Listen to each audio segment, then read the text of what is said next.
evening, YouTube. You guys are now watching another segment of TheCaliEffect.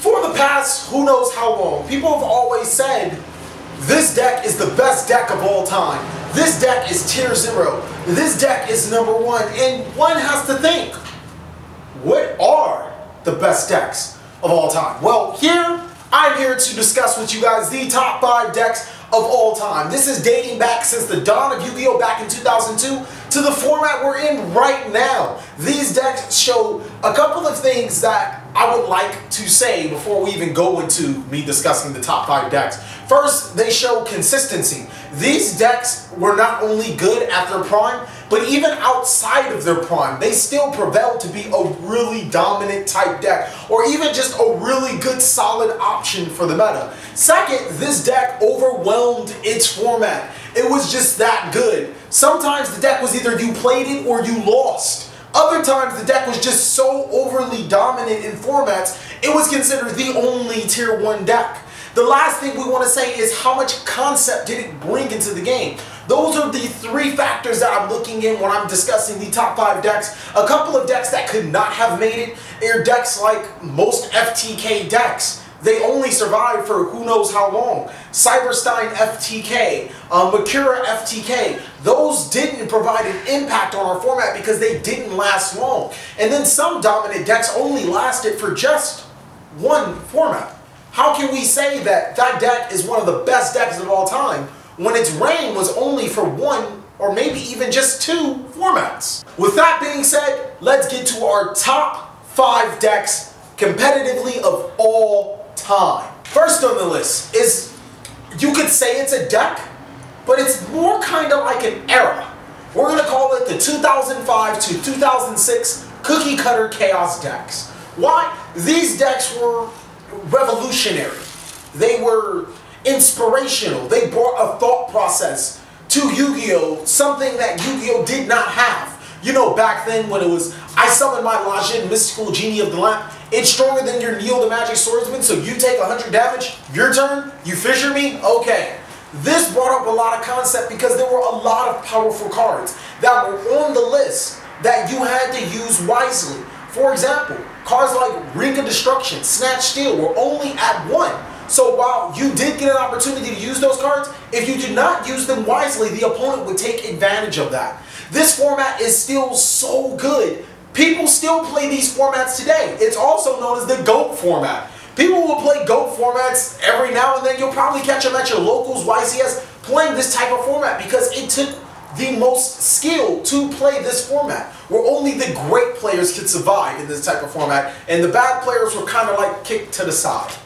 This format has definitely put its stain on the meta by creating a thought process to Yu-Gi-Oh! Players that didn't have it at the time, and has really developed a lot of players to who they are now. If you guys would really like to get better at Yu-Gi-Oh! Period, I strongly suggest you play GOAT format. Period. Next on the list is Mermail. Now, Mermail is very relevant and very interesting into this discussion. Why is Mermail on this list? Because it's been relevant for 2 years. 2 years a deck has been relevant. That's probably the longest a deck has ever been good in the history of Yu-Gi-Oh! Period. It started in 2012 when Mermails were first debuted, and just recently it just topped a couple of regionals and won. Mermails are extremely good. It doesn't even speak volumes that 13 cards on the forbidden list directly affect Mermails in some type of way or form. That's right, 13, with 8 of them being forbidden. If these cards were ever to come off the list, Mermails would drastically increase in power, thus making it a tier 1 deck completely. I think that anytime you put a multitude of cards on the ban list just to hurt one deck, you have to give it an honorable mention. Not only that, the deck's versatility is insane.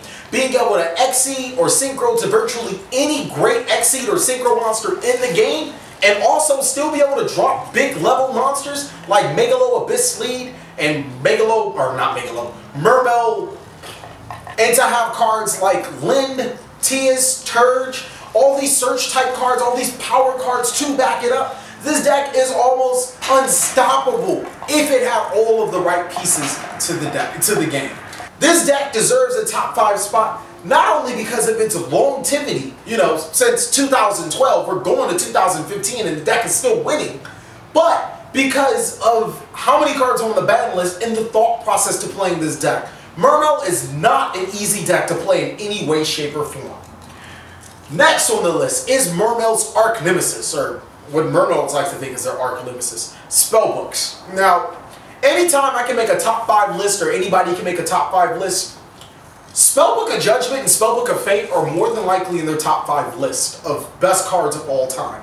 That belonging to one deck, that's outrageous. Spellbook of Judgment allows you to plus so hard that Spellbooks don't even become a deck. You become a hand. That's it. You just win the game after that and you become a hand. Spellbook of Fate, its effect is so diverse, it's so intriguing, it's so versatile that it practically gets over any threat in the game. You know, it's non-targeting, banishing, it's getting rid of the card at the resolution of its effect, it's Book of Moon-like quantities, it just has so many good things. These two cards were so good that one is banned and the other was respectively limited, thus hurting Spellbooks. But guess what? They're still good. Spellbooks still serve a rogue spot in our meta, being known as the anti-meta like deck that can knock off even still the top meta decks of the format, Burning Abyss and Shadows. This deck is really good at still making mismatches for the opponent, playing key spellcasters like Kaiku the Ghost Destroyer, Jowgen, and of course anything that fuels Spellbook of Fate. Anytime you can have a 500 attack monster, well, back when Spellbooks were in their prime, and make him 3,500 permanently, well, as long as the monster's face up on the field with the spell card, then you kind of have a problem. Spellbooks not only make the list because of the quantities that I just said, but they were in only out 2 Dragon Rulers, one of the most dominant decks of all time. We'll get into that one later though. Number 2 on the list. I don't even really want to call it Teleport Dark Arm. I want to call it Dark Arm Dragon deck. Because a lot of people fail to realize that Teleport Dark Arm didn't start the reign of Dark Arm. Return Dark Arm started the reign of Dark Arm. That's right. Being able to manipulate your graveyard with darks with Destiny heroes, and then summon a huge, massive quantity of high-level monsters was not only limited to Teleport Dark Arm, it was the deck before it. Abusing cards such as Return from the Different Dimension, Dimension Fusion, Dark Lord Zerato, Dark Creator. Return Dark Arm was a boss. It was so good that Konami thought they killed it. And it didn't happen for the next format. Then they tried to kill it again. And it didn't happen. Then they tried to kill it again. It didn't happen. The last time that they successfully killed Teleport Dark Arm, they literally dismantled the engine. Dark Arm Dragon is at 1. Destiny Aerial Militias became at 2. Reinforcements to the army went to 1. They had to literally destroy this deck for it to just stop being played. And then afterwards, they had to make decks even more powerful than Teleport Dark Arm just to keep preventing Dark Arm from being played. If you guys can remember, Dark Arm's last format, it won that Shonen Jump. It was actually a skill drain Dark Arm variant. Just stating how powerful Destiny heroes, Emergency Teleport with Krevins, and Dark Arm Dragon could be.